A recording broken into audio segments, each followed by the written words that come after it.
నమస్తే, welcome to I news. నేను శివాని.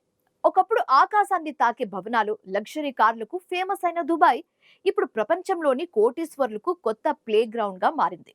అత్యంత ధనవంతులంతా తమ బేస్ ను యూఏకి షిఫ్ట్ చేస్తున్నారు. ఈ సంవత్సరం దాదాపు 10,000 మంది మిలియనర్స్ దుబాయ్ కు తరలి వస్తున్నారని ఎక్స్పెక్ట్ చేస్తున్నారు. అసలు దుబాయ్ ఈ స్థాయిలో ధనవంతులను ఎందుకు ఆకర్షిస్తుంది? దాని వెనుకున్న ట్యాక్స్ సీక్రెట్స్ ఏంటి చూద్దాం. దుబాయ్ ఇప్పుడు కేవలం సూపర్ కార్స్ లేదా స్కై స్కాప్స్ నగరం కాదు. ఇది ప్రపంచంలోని అల్ట్రా రిచ్ కు సేఫ్ హెవెన్ గా మారుతుంది. వెల్త్ మేనేజర్స్ ఈ మార్పును క్యాపిటల్ క్రాస్ రోడ్స్ అని పిలుస్తుంటారు. ఈ షిఫ్ట్ తాత్కాలికం కాదు, ఇది వచ్చే దశాబ్దం పాటు కొనసాగే ట్రెండ్ గా వారు చెబుతున్నారు. అసలు ఈ సడన్ సర్చ్ వెనుక ఉన్న కారణాలేంటి? దుబాయ్ లో ఇన్కమ్ ట్యాక్స్ లేదు, క్యాపిటల్ గెయిన్స్ ట్యాక్స్ లేదు, ఇన్హెరిటెన్స్ ట్యాక్స్ కూడా లేదు.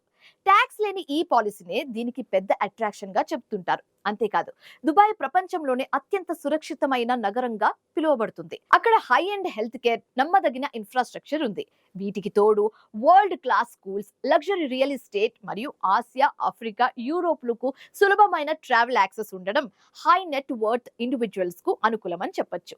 ఈ ట్రెండ్ లో ప్రముఖంగా వినిపిస్తున్న పేరు భారత సంతతికి చెందిన స్టీల్ టైకూన్ లక్ష్మీ మిత్తల్. ఆయన యూకేను వదిలి దుబాయ్ లో ఎక్కువ సమయం గడపడానికి ప్లాన్ చేస్తున్నారు. ఆయన సంపద దాదాపు $20 బిలియన్. వ్యక్తులు మాత్రమే కాదు, JP Morgan, HSBC, BlackRock వంటి పెద్ద గ్లోబల్ ఇన్స్టిట్యూట్స్ కూడా తమ ఆపరేషన్స్ గల్ఫ్ లో విస్తరిస్తున్నాయి. వలస వచ్చే కోటీశ్వర్ల ర్యాంకింగ్ లో యుఏఈ ఇప్పుడు టాప్ 3 డెస్టినేషన్స్ లో ఉంది. ఇది యూకే మరియు హాంకాంగ్ ల కంటే కూడా ముందుంది. అయితే దుబాయ్ లో నివసించడం చీప్ ఏమీ కాదు. ఇది ఇప్పుడు ప్రపంచంలోనే 7వ అత్యంత ఖరీదైన నగరంగా మారింది.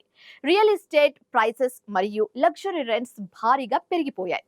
ట్రేడర్స్, లాయర్స్, బ్యాంకర్స్ వంటి వారి ప్రవాహం కారణంగా సర్వీస్ కాస్ట్ కూడా పెరిగిపోతున్నాయి. అంతేకాదు, స్కూల్ అడ్మిషన్స్ కష్టమవుతున్నాయి, రోడ్లపై ట్రాఫిక్ జామ్స్ పెరిగిపోతున్నాయి. కానీ ధనవంతులు మాత్రం ఇదంతా సర్టినిటీకి చెల్లించే ప్రైస్ గా భావిస్తారు. అందుకే ఈ ట్రేడ్ ఆఫ్ కు వారు సిద్ధంగా ఉన్నారు.